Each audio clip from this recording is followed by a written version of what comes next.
Edgy content is basically its own genre of the internet at this point. It went away for a hot minute, but now it's back.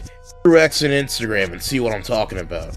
Everyone has come across some form of edgy material before, and in the early days of the internet, the hub for that kind of content was Newgrounds. Started by Tom Fulp in 1995, Newgrounds is a site where anyone can upload games and animations. It's known for having very lax rules, which has led to plenty of controversies over the years. And when I say edgy, I mean edgy. There was literally a school shooter simulator on the site at one point. So in celebration of 30 years of Newgrounds, let's take a look at the 3 most notorious/infamous games uploaded to the site. Let's review them with a more critical lens. First up is the very first Newgrounds game ever uploaded, Pico School, made by the site's creator, Tom Fulp. Pico School follows Pico, an average middle schooler whose day gets turned upside down when a group of goth kids decide to shoot up the school. That's already extremely controversial subject matter. And this was especially the case at the time, because Columbine had just happened 2 months prior to the game's release. The game is a point-and-click adventure with some quick-time action elements and very light puzzles.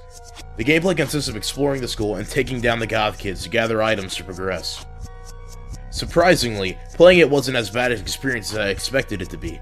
Despite being a game parodying a literal school shooting, it shows a surprising amount of tact at times. The humor is peak wannabe offensive though, but the shooting segments are actually kinda fun.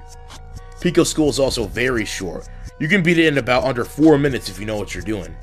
But overall, I'd say Pico School is pretty solid for what it is. It's a free flash game, so give it a try. I'm going to give it a 10 out of 10 for edginess, and a 7 out of 10 for quality.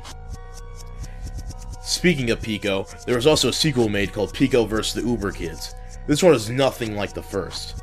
The premise is that Pico plays a twisted version of rock, paper, scissors combined with Russian roulette. The loser of each round has to pull the trigger. There's not much to say about this game, there's no real strategy involved, but it's a neat little time waster.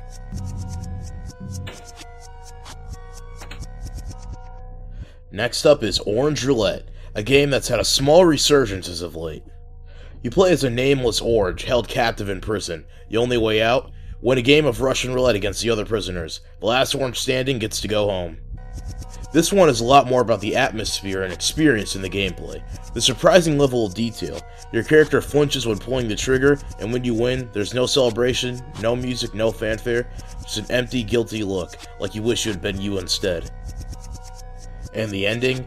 Genuinely haunting. Your captors keep their promise and send you home, only for you to be shown lying in a carton of other oranges, all with the same dead look in their eyes. So yeah, Orange Roulette isn't super edgy in a traditional sense, it's actually kinda profound. I'm gonna give it a 4 out of 10 for edginess, and a 10 out of 10 for quality. You should go play this. For the final game we have One Chance.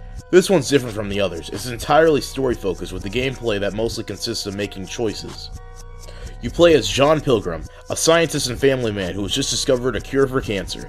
He releases the vaccine as a gas, only to learn the next day that it kills not just cancer cells, but every cell in the human body, and the world has 6 days left to live.